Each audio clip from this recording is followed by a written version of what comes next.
data, right? So these don't correspond to the concentrations you did. This was just a fake data set I had made up. So here's the concentrations, okay?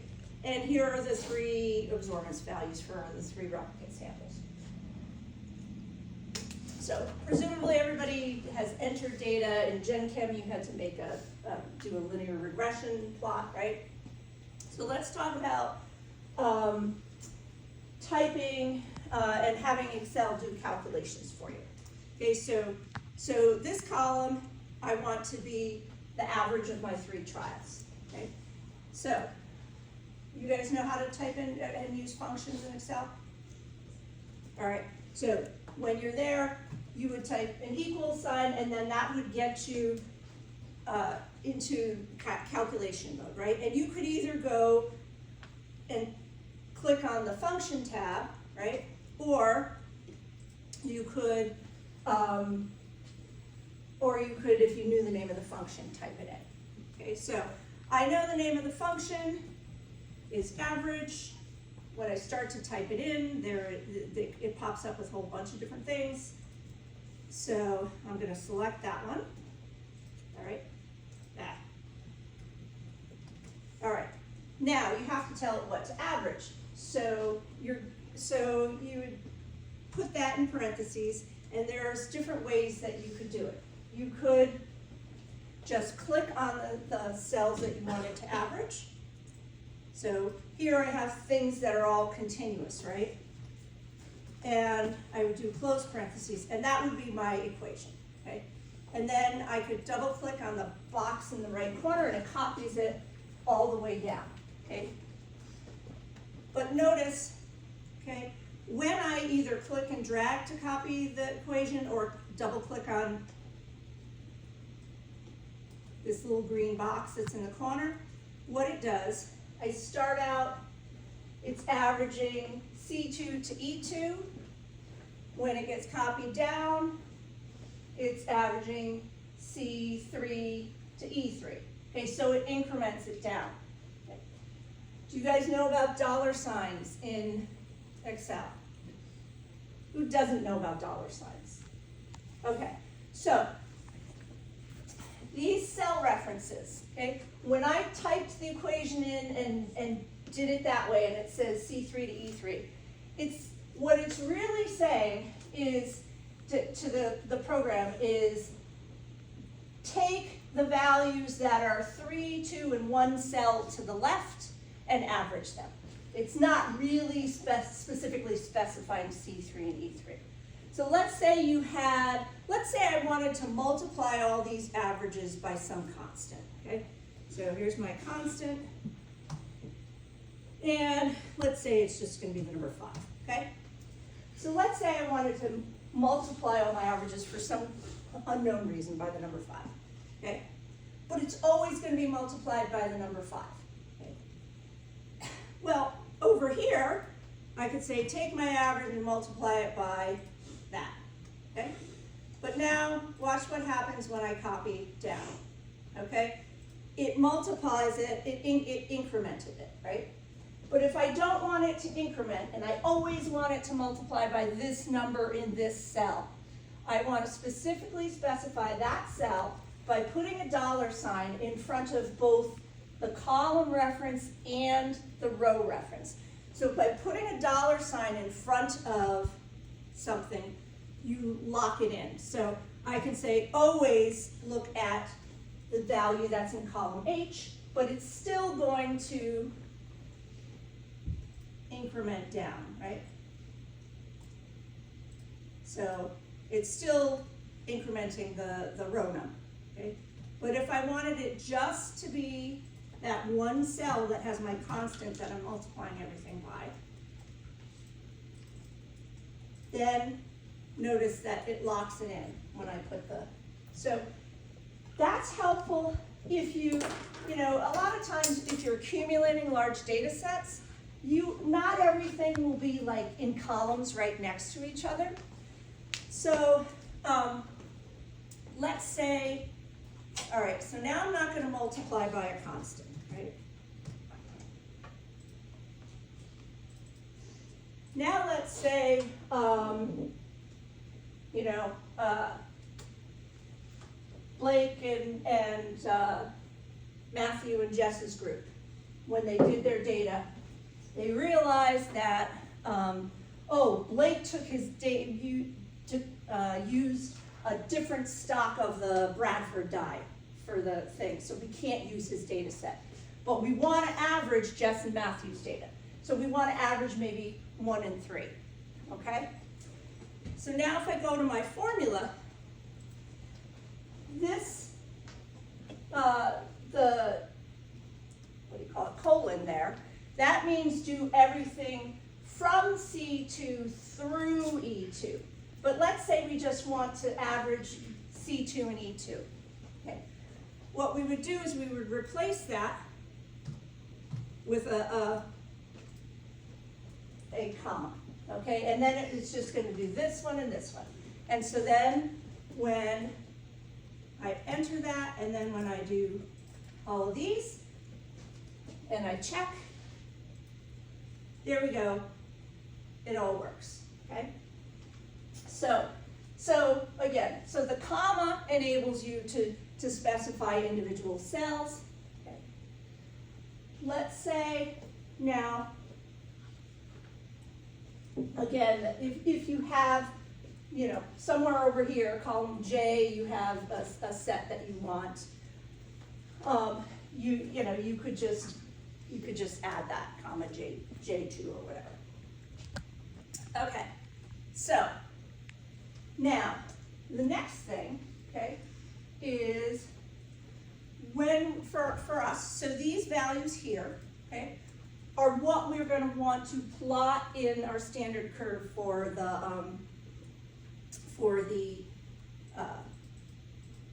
y values. Okay, so I am going to, let's see. So if I go to insert, everything's ever so slightly different on my Mac. So, all right.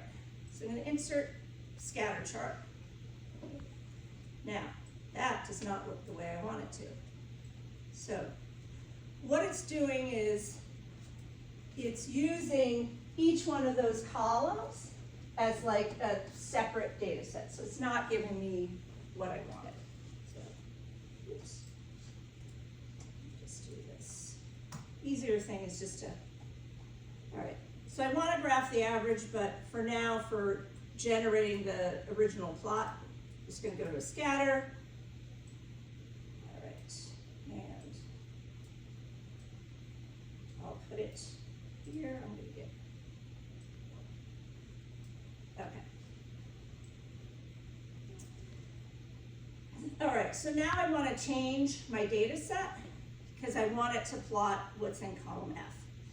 So I can go here and go to select data. So I can right click on the plot, select data, and here instead of trial 1, I'm going to remove that, and I'm going to add my, my series name.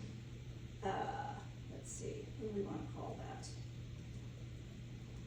Let's call it the absorbance. All right, so the X values, I click on that little arrow thing, and then I give it the values for my concentrations. And so then I click on the arrow and give it my Y values. Okay. All right. Okay, so now I have like the data that I want on the graph. And I don't like that title, it's just standard curve. All right, so if we go to insert again, okay, then just orient myself to where, okay, charts. Oh, this is different than that, okay. All right, so now let's say, we want to add like axes labels, or we want to change the range or anything. If you go to chart elements, you can add your axis titles, and then you can type those in. So when you're doing absorbance measurements, they are unitless, and so we would just have A 595 nanometers for absorbance, but with no unit in parentheses. Whereas for our title here, we'd have, oops, we'd put in parentheses what our units were. Right? All right. Okay, so before I put in my trend line, which is something you all have done, let's talk for a minute, okay, about this data. Does it look linear to you?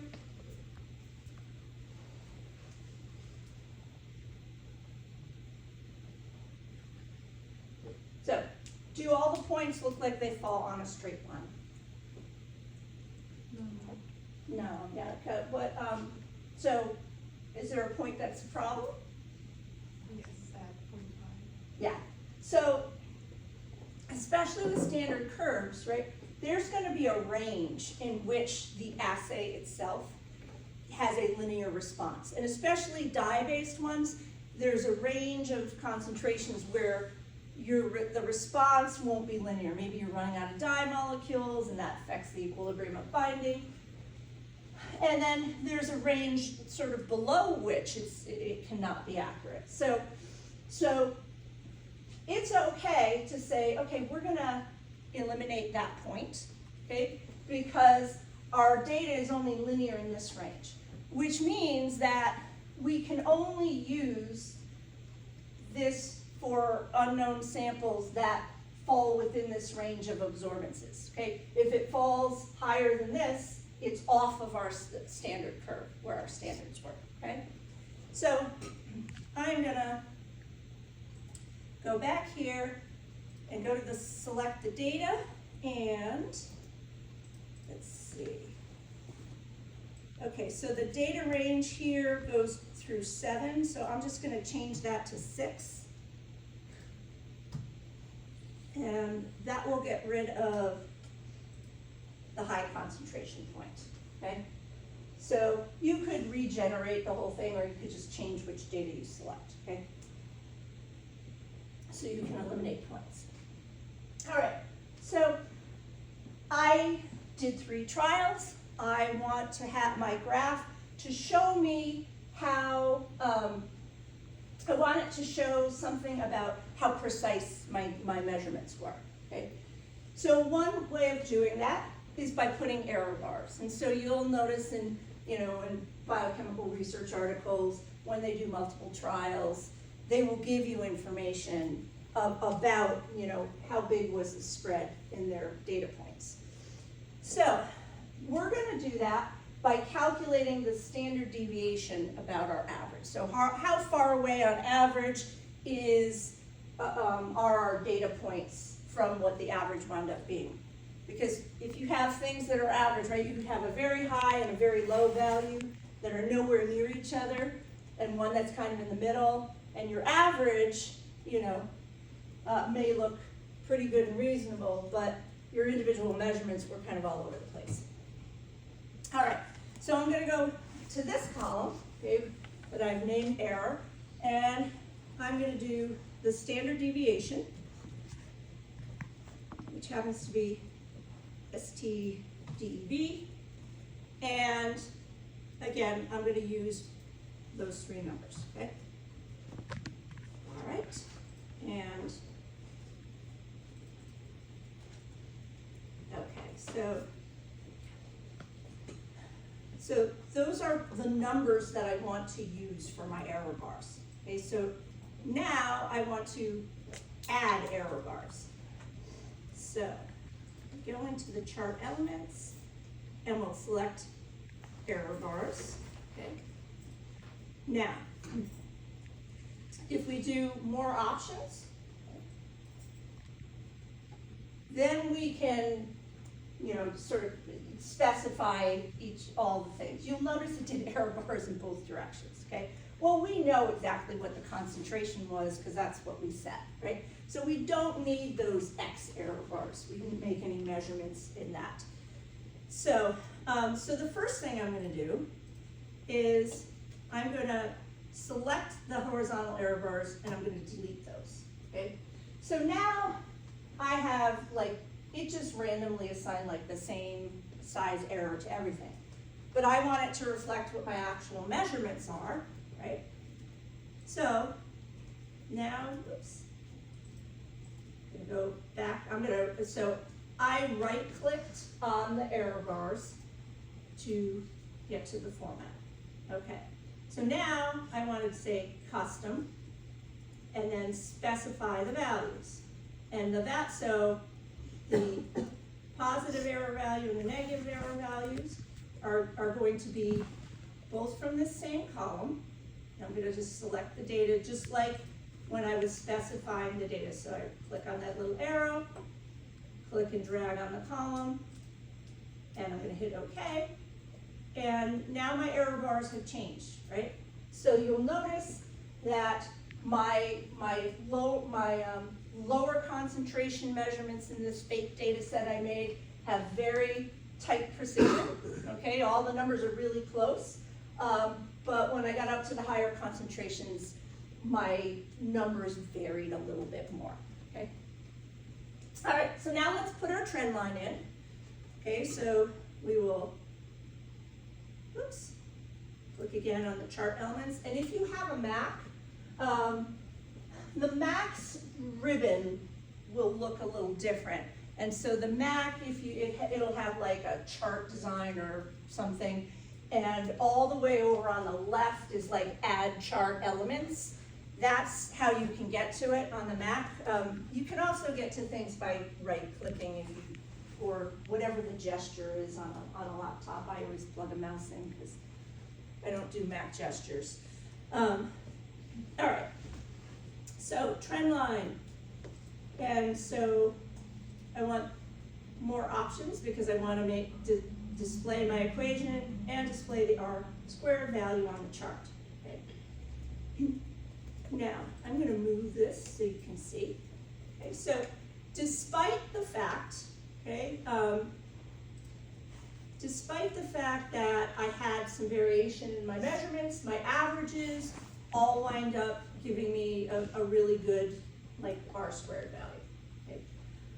A little bit about making your graphs easy to read.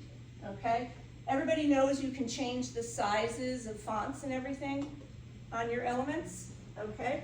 The other thing you can do is you can change the axis scales. Everybody know how to do that? Okay. Let's say we get to the enzyme kinetics part of the course and we're doing things with Lineweaver-Burk plots. And you want to see where your trend line contacts like the X and Y axis, but your data, let's say the slope of your data is, makes it go through the Y-axis here so you don't see where the X-axis goes. You can take your trend line and you can do this forecasting forward and backward.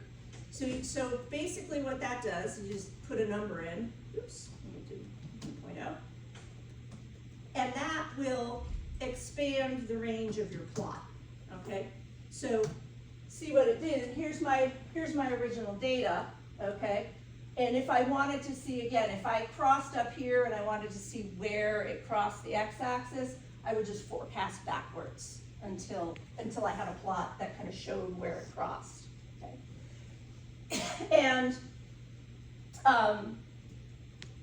then, if I wanted, to make it look nice, you change the axes and the ranges and things like that. So I'm going to turn off that because this is a standard curve, so we only use the region that is within our data points, right? All right. Okay, so in terms of, again, making this thing easier to read, again, you can make the text bigger, you can make it darker. The other thing you can do is you can fill in the box so that it's not like obscured by your grid lines, okay? All right, so do we know how to use our standard curve to figure out what the concentration of our unknown is?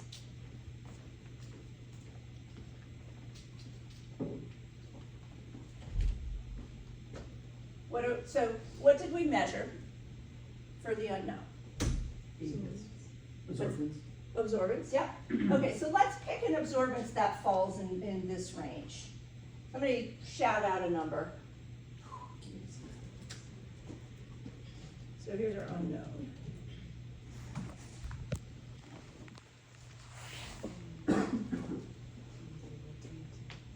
So our lowest one, well, is 0, and the highest one we can use is 0.644. So just pick a number in that range. 0 point what? 4, 4, 5, 6. Aren't we clever? All right. Okay, so that's our unknown. If I were going to do this by hand, how would I do it? Go up to where 0.15. Oh, are you talking about? Oh, I could estimate it by reading directly off the plot. Yes, that's one way of doing it, right? What am I going to do with my equation for my line? I'm going to solve it, right? So what am I going to plug this in for? What's my absorbance values are y's, right? So we plug in for y, solve for x, okay? And let's say, you guys are going to have, 3 samples to do this for. So it would not be that difficult to do it by hand. But since we're trying to make Excel do everything for us, all right, we're going to write an equation. Okay, so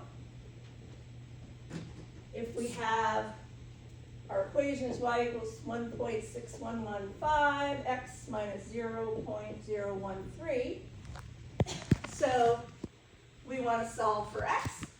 So we've got y plus 0.013, right? We move that over by adding 0.013 to both sides. And then to solve for x, we're going to divide by 1.6115. Okay. So what I'm going to do is I'm going to take this equation and I'm going to plug it in, and then I can get my values for all of my things, right? So so my y is going to be this, and what I'm going to do is I am obsessive in the use of parentheses because I can't remember order of operations business, right? I kind of have a feel for it, but I'm just like, I can't just type in a thing to Excel and make sure that the way I've got it typed in is gonna do things in the right order. So I don't want it to divide y by 0.16 and then add 0.013.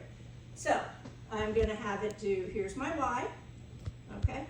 And all my y's are gonna be in column C, so I'm gonna put a $sign there.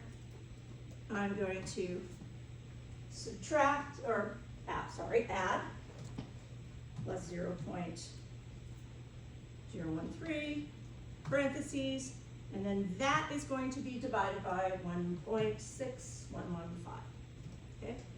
So if I had, 2 other ones, what would it be? Let's see, 0.389, 0.522, okay. So there are my averages. Let's say I didn't want to calculate the averages here. I want to solve for the concentration and average all in one cell. Then what I do is I go up here, and I would do average, okay? And let me see how we would do this. I think we could do C12 to 14. Let's see if it's gonna work.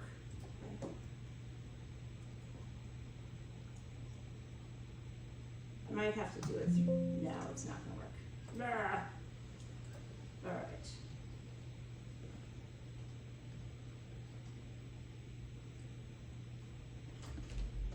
So what you could do is comma, and then comma, and that. There is a way, and if I had 5 minutes, I could figure out how to do it in a shorter formula, but there it is. That's my average of my concentrations from these 3 data points. Because I just typed it all in one formula. So, all right, do you guys know how to control the number of decimal points and what type of value it is in Excel? So here it just sets everything as general and the program's gonna interpret it, but I wanna tell it it's definitely a number, and I can increase or decrease the number of decimal places. So we measured our absorbances to 3 decimal places, so that is what we're gonna use. All right, so there you go. That's the Excel lesson for the day. We can, as things come up, we can do more tricks. Anything else you want to know about? All right, so that's what you need to know. I think the most useful thing is how to do the error bars and how to set the error bars to be what you want them to be. So I will try to either type up a list of instructions or record a little video